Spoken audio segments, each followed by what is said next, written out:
नमस्कार दोस्तों, आपका स्वागत है हमारे चैनल द लर्निंग हब पर। और आज हम कुछ करंट अफेयर्स के क्वेश्चन करने वाले हैं जो कि आपके एग्ज़ाम्स के लिए बहुत इंपॉर्टेंट होने वाले हैं।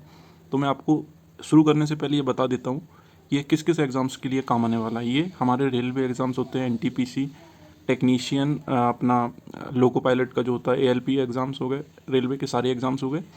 और उसके साथ साथ एसएससी के जो एग्ज़ाम्स हो गए उसमें भी आजकल करंट अफेयर का वेटेज बढ़ रहा है। उसके साथ साथ जो स्टेट के एग्ज़ाम होते हैं, वनडे एग्ज़ाम पुलिस के और भी जो भी होते हैं हमारे स्टेट में, अलग अलग स्टेट में, उसमें करंट अफेयर का वेटेज काफ़ी अच्छा होता है, तो ये उसके लिए है। तो चलिए हम शुरू करते हैं अपनी पहली क्लास। और आप लोगों से शुरू करने से पहले एक गुजारिश है कि आप इस चैनल को सब्सक्राइब करिए और इसको आप देखिएगा और इससे काफ़ी फ़ायदा मिलेगा आपको, ये मेरी गारंटी है। तो चलिए शुरू करते हैं। इसमें अभी धीरे धीरे और इम्प्रूवमेंट होगा और जो भी सजेशंस हो आप उसको कमेंट में एक बार लिख दीजिएगा अगर जो कमी रहे आपको लगे इसमें। तो पहले क्वेश्चन की तरफ हम बढ़ते हैं।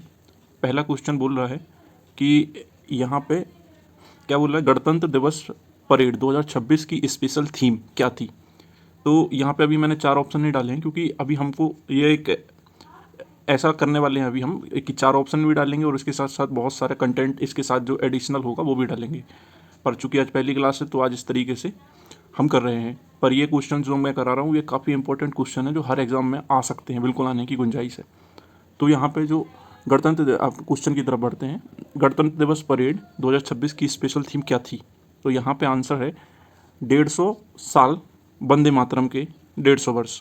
तो ये इमेज लगाने का भी ये पर्पज़ है यहाँ पे कि आपको इस इमेज के थ्रू कुछ चीज़ें, अगर क्या होता है करंट अफेयर के क्वेश्चन हम कितने सारे याद करेंगे या ऐसे याद रहते हैं, तो इमेज के थ्रू कुछ कुछ चीज़ें हमको वहाँ पे रिकॉल हो जाएंगी। आप इसको आजमा के देख लीजिएगा, रटना नहीं है आपको, एक बार वीडियो देख लेना है, एक बार से काम नहीं हो रहा तो दूसरी बार देख लीजिएगा।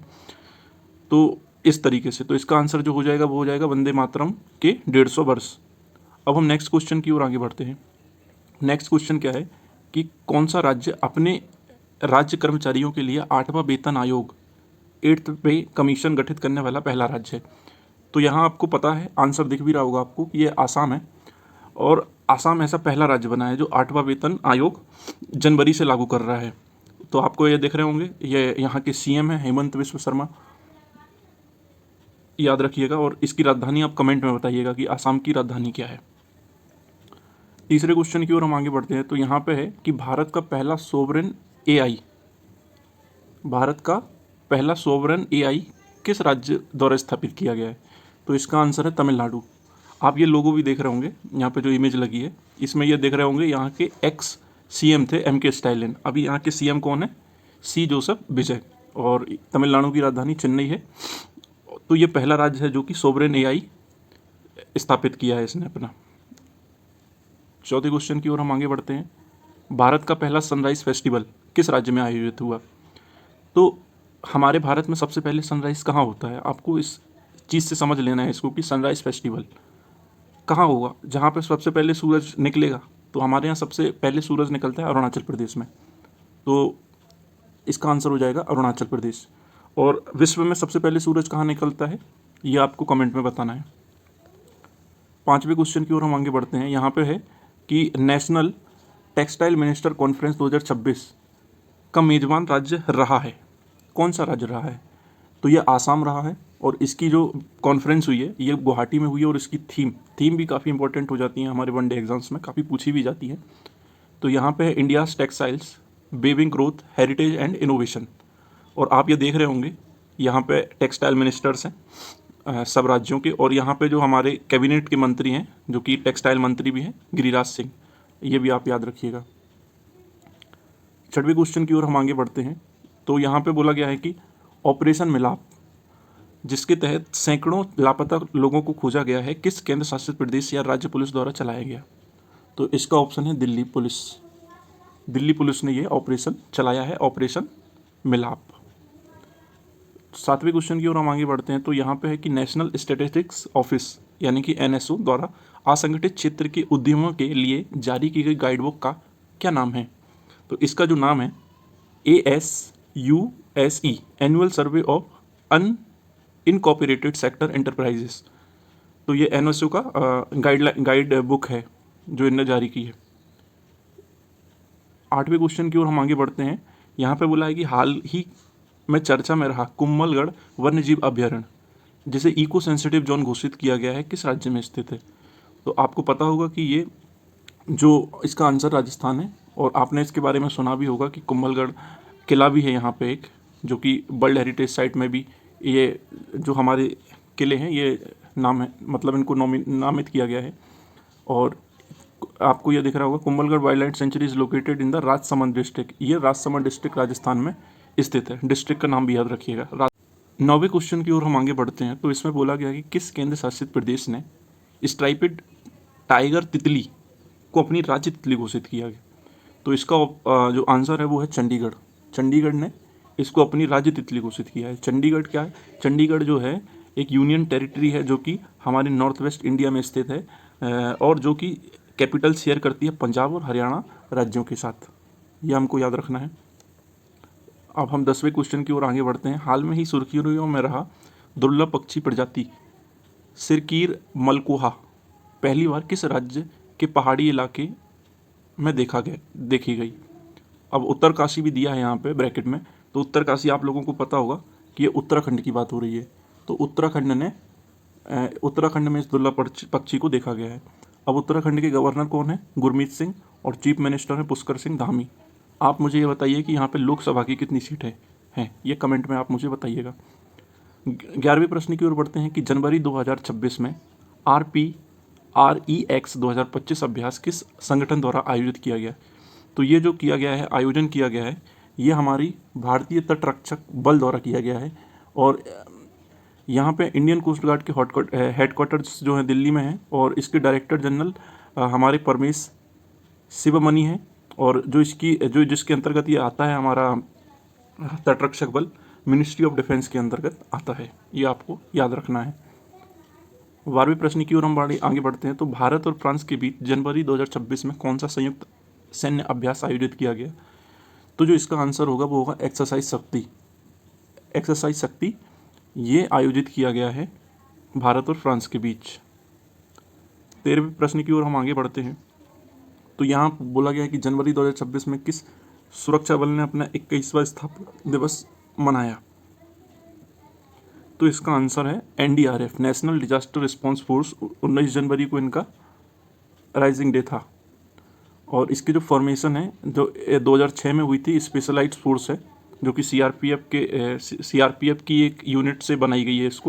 इसका पर्पस जो है वो है कि जल्दी से जल्दी, जैसे कि बाढ़ आ रही है, कहीं भूकंप आ रहे हैं, साइक्लोन आ रहे हैं, लैंडस्लाइड हो रही है, इंडस्ट्रियल एक्सीडेंट हो गए, तो उसके लिए जल्दी से जल्दी रिस्पॉन्स दिया जा सके, मतलब कि उस जगह को हम जल्दी से जल्दी ठीक कर सकें और उस डिजास्टर से निजात पा सकें। 14वें क्वेश्चन की ओर हम आगे बढ़ते हैं। तो भारत और उज्बेकिस्तान के बीच संयुक्त सैन्य अभ्यास डस्ट लेक 2026 का 7वां संस्करण कहाँ शुरू हुआ? तो ये उज्बेकिस्तान में शुरू हुआ है, नामगम, उज्बेकिस्तान में। तो आप इसको ऐसे बस याद रख सकते हैं, उज्बेकिस्तान में ये हुआ है। 15वें क्वेश्चन की ओर हम आगे बढ़ते हैं। तो यहाँ पे बोला गया है कि वनडे इंटरनेशनल में क्रिकेट इतिहास में 54वां शतक बनाने वाले पहले बल्लेबाज बने हैं। तो ये विराट कोहली। आप में से बहुत लोगों को ये चीज़ पता भी होगी, पर इनका टेस्ट डेब्यू जो हुआ था वो 2011 में 20 जून 2011 वेस्ट इंडीज़ के खिलाफ हुआ था। तो ये पॉइंट आपको याद रखना है कि किसके खिलाफ हुआ था? वेस्ट इंडीज़ के खिलाफ इनने अपना पहला टेस्ट 2011 में खेला था। खेलो इंडिया विंटर गेम्स 2026 का पहला चरण का आयोजन कहाँ शुरू हुआ है? तो ये जो हुए थे 2 चरणों में हुए थे। एक लेह लद्दाख में हुआ पहला चरण, इसका आंसर हो गया जो, और दूसरा जो हुआ है ये गुलमर्ग में हुआ जो जम्मू कश्मीर में। तो खेलो इंडिया स्कीम जो है फ्लैगशिप सेंट्रल सेक्टर स्कीम है जो ministry of youth affairs and sports के अंतर्गत आती है। और फर्स्ट इवेंट जो इसका हुआ था वो 2020 में हुआ था और 700 से ज़्यादा एथलीट्स ने इसमें भाग लिया। और टॉप पे जो रहे हैं सर्विसेज, हिमाचल प्रदेश और हरियाणा, ये टॉप 3 पे रहे हैं। ये इसका मैस्कॉट है। 17वें क्वेश्चन की ओर हम आगे बढ़ते हैं।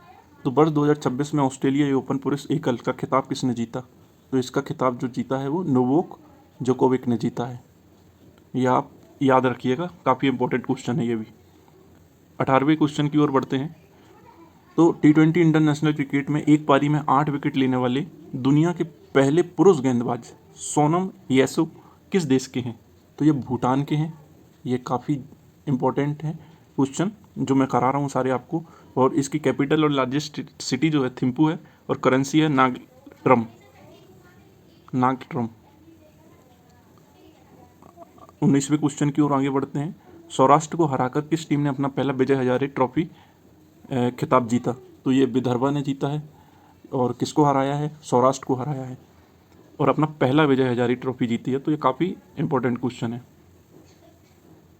फेडे वर्ल्ड रैपिड चैंपियनशिप का खिताब किसने जीता? आपको पता होगा, मैग्नस कार्लसन। ये काफ़ी नंबर 1 चेस खिलाड़ी हैं। तो इसका आंसर होगा मैग्नस कार्लसन। 21 क्वेश्चन पे आते हैं हम। तो रिस्पॉन्सिबल नेशन इंडेक्स में भारत का कौन सी रैंक मिली है? तो भारत को 16वीं रैंक मिली है। तो काफ़ी अच्छी रैंक है।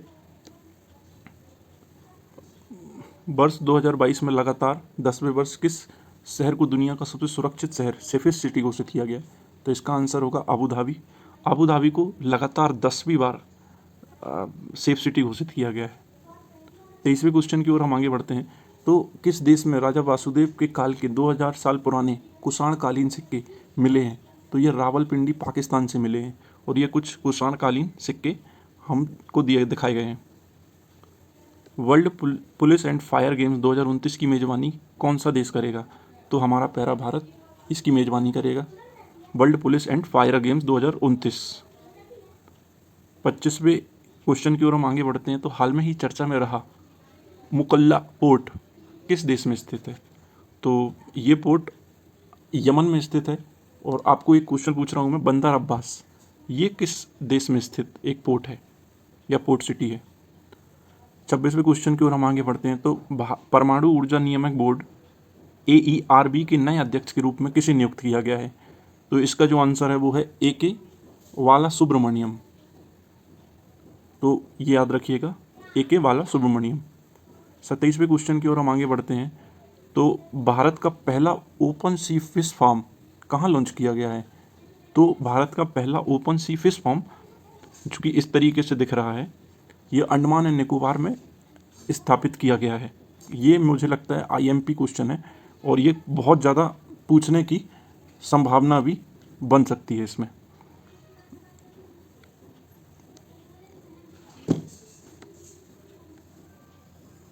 अट्ठाईसवें क्वेश्चन की ओर हम आगे बढ़ते हैं। आधिकारिक आंकड़ों के अनुसार भारत ने वर्ष 2025 में कुल कितने बाघों को खोया? तो बाघों को खोने की जो संख्या है वो 166 है। किस प्रसिद्ध 29वें क्वेश्चन की ओर हम आगे बढ़ते हैं। तो किस प्रसिद्ध संगीतकार को प्रतिष्ठित कला विद्याओं में उनके योगदान के लिए विशेष सम्मान और पुरस्कार से नवाजा गया है? तो इसका आंसर है इलैयाराज को। प्रतिष्ठित कला विधियों में उनके योगदान के लिए विशेष सम्मान से नवाजा गया है। तो इसका आंसर है इलैयाराज। 30वें क्वेश्चन की ओर हम आगे बढ़ते हैं। वन्य जीव और पशु चिकित्सक विज्ञान के लिए दुनिया का पहला वैश्विक विश्वविद्यालय world first global university for wild life किस संगठन के द्वारा शुरू किया गया? तो ये वंतारा ग्रुप जो है अंबानी का, इसके द्वारा ये शुरू किया गया है, world first global university for wild life. तो ये आप तस्वीर देख सकते हैं अंबानी परिवार की। तो हमारे 30 क्वेश्चन यहाँ पे ख़त्म होते हैं। आई होप आप सभी को ये क्वेश्चंस अच्छे लगे होंगे और आप इसको 1-2 बार देख लीजिएगा अगर आपको अच्छे से समझ नहीं आया है तो। और ये जो क्वेश्चन मैं कराया हूँ आपको, ये एग्ज़ाम्स में एज इट इज़ फंसेंगे।